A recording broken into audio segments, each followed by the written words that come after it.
Hello students, आज हम 9th standard के मराठी विषय का फर्स्ट पोएम पढ़ने जा रहे हैं, जो कि एक प्रार्थना है। प्रार्थना का नाम है सर्वात्मका शिव सुंदरा।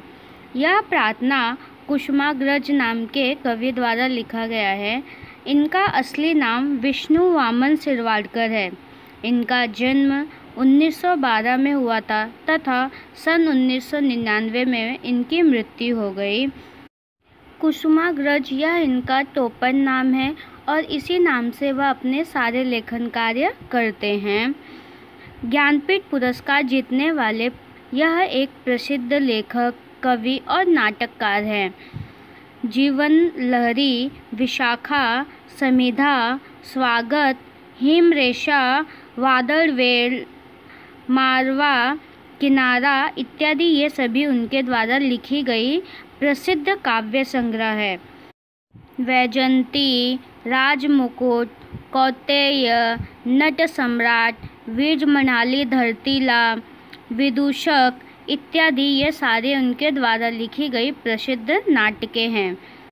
कवि कुसुमाग्रज ने इस प्रार्थना में जो भी व्यक्ति अंधेरे में फंसे हुए हैं, अर्थात कई समस्याओं का सामना कर रहे हैं, उन समस्याओं से बाहर निकलने का, अर्थात अंधेरे से उजाले की ओर बढ़ने की शक्ति ईश्वर सभी सजीवों को दे, इस प्रकार की प्रार्थना कवि ईश्वर से कर रहे हैं।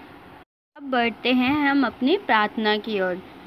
सर्वात्मका शिव सुंदरा स्वीकारया अभिवादना, तिमिरातुनी तेजाकडे प्रभुआ मुचाने जीवना, सुमनात तू गगनात तू तारामध्ये फुलतोस तू, सद्धर्म जे जगतामध्ये सर्वात्मत्या वासतोस तू, चोहीकडे रूपी तुझी जाणीवही माझ्या मना, सर्वात्मका शिव सुंदरा स्वीकारया अभिवादना, तिमिरातुनी तेजाकडे प्रभुआ मुचाने जीवना।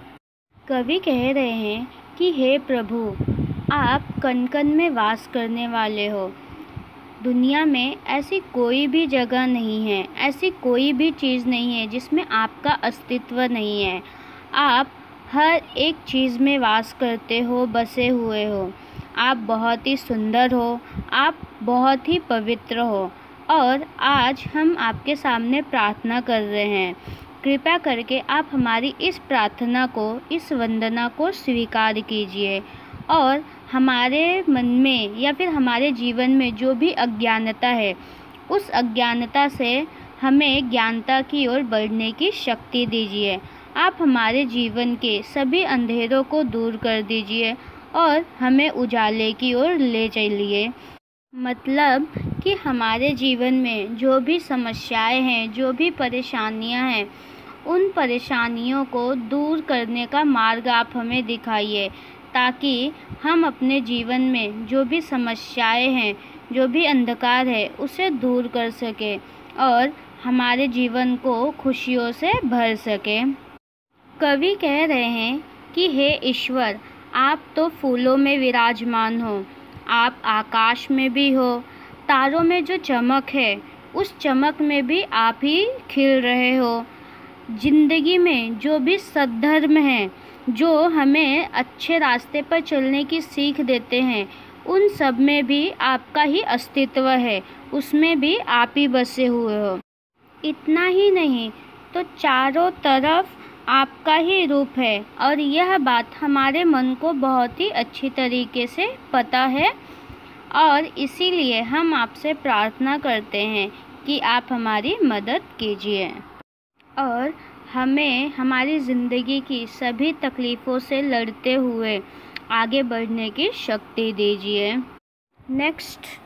श्रमतोषे तामदे तू राबसी शमिकांसवे, जे रांजले वागांजले पुसतोस त्यांची आसवे, स्वार्थी विना सेवा जिथे तिथे तुझ पद पावना, सर्वात्मका शिव सुंदरा स्वीकारया अविवादिना तिमिरातुनी तेजाकडे प्रभु आमुचाने जीवना। नेक्स्ट पंक्ति में कवि कहते हैं कि खेत में जो काम करने वाले शेतकरी हैं, किसान हैं, उन किसानों के रूप में कष्ट करने वाला कोई और नहीं तो सिर्फ आप ही हो।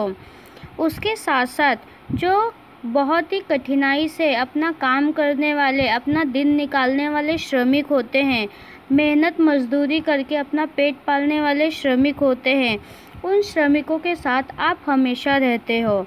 इतना ही नहीं तो जो दुखी हैं, पीड़ित हैं, उन सब के आंसू पोंछने का भी काम आप ही करते हो।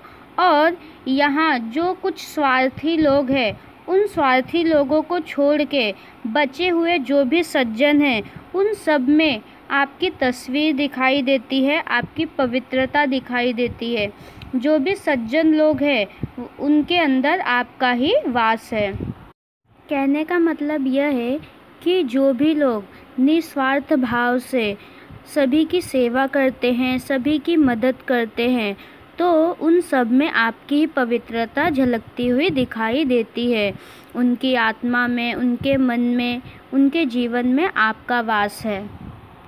नेक्स्ट, न्यायार्थ जे लढती रनी तलवार तू त्यांचा करी, ध्येयार्थ जे तमी चालती तू दीप त्यांचा अंतरी, ज्ञानार्थ जे तपती मुनी होतोस त्यांची साधना, सर्वात्मका शिव सुंदरा स्वीकारया अविवादिना, तिमिरातुनी तेजाकडे प्रभु आमुचाने जीवना। कवि कुसुमाग्रज कह रहे हैं कि युद्ध भूमि में जो सच्चाई के लिए, न्याय के लिए लड़ते रहते हैं, उनके हाथ में जो तलवार है वह तुम ही हो, यानी वो कौन है? ईश्वर ही है। देखो, कहने का मतलब यहाँ पे ये बोला गया है कि जो भी व्यक्ति सत्य के लिए लड़ता है, उसकी सहायता के लिए ईश्वर हमेशा तलवार के रूप में उसके साथ रहता है, उसका हमेशा साथ देता है। हमेशा जो जीत है वो सच्चाई की ही होती है, क्योंकि ईश्वर हमेशा सत्य के साथ होता है। आगे कवि यह कहते हैं कि जो लोग आशा का दीप जलाए हुए अंधेरे में चले जा रहे हैं, उनके मन में जलती हुई जो ज्योत है वो आप ही हो। अब कहने का मतलब ये है कि हर एक किसी की लाइफ में बहुत सारी प्रॉब्लम होती है, बहुत सारी तकलीफ़ें होती है, फिर भी इंसान उस तकलीफ़ों को झेलता है और उनसे बाहर निकलने की आशा में रहता है। हर कोई हर तकलीफ़ों को झेलता रहता है, लेकिन उसके मन में एक उम्मीद रहती है कि आज भले ही मैं दुखी हूँ, आज मैं भले ही बहुत ही बड़ी तकलीफ़ में हूँ, लेकिन भगवान मेरे साथ है और मैं कल को आगे जाके सुखी होऊंगा, मुझे अच्छे दिन देखने के लिए मिलेंगे। तो ये जो आशा की दीप है कि हमारी खुशियाँ आएंगी, हम भी अपनी मंजिल पर पहुँचेंगे, एक दिन हमारे जीवन में भी सिर्फ खुशियाँ ही खुशियाँ होंगी। तो ये जो सारी उम्मीद है वो ईश्वर की देन है। तो ये उम्मीद ही कौन है? ईश्वर ही है, ऐसा कवि कह रहे हैं। कवि कह रहे हैं कि ज्ञान प्राप्ति के लिए जो योगी तप कर रहे हैं, उनकी जो तपस्या है वह भी कौन है? ईश्वर ही है।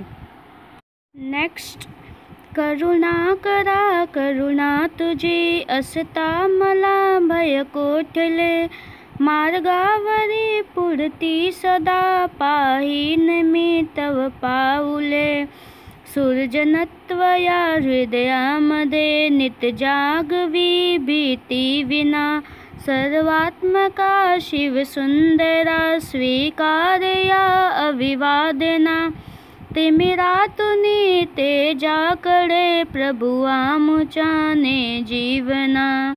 कवि कह रहे हैं कि हे ईश्वर, आपकी मुझ पर कृपा है तो मुझे किसी भी बात की कोई चिंता नहीं है, मुझे किसी बात से कोई डर नहीं है, और ज़िंदगी के मार्ग पर आगे बढ़ते हुए मैं हमेशा मेरे साथ चल रहे आपके चरणों को देखता रहूँगा, और डर को भूलकर नव निर्मिति करने की आस को आप हमेशा मेरे हृदय में जगाए रखना, यही मैं आपसे प्रार्थना करता हूँ।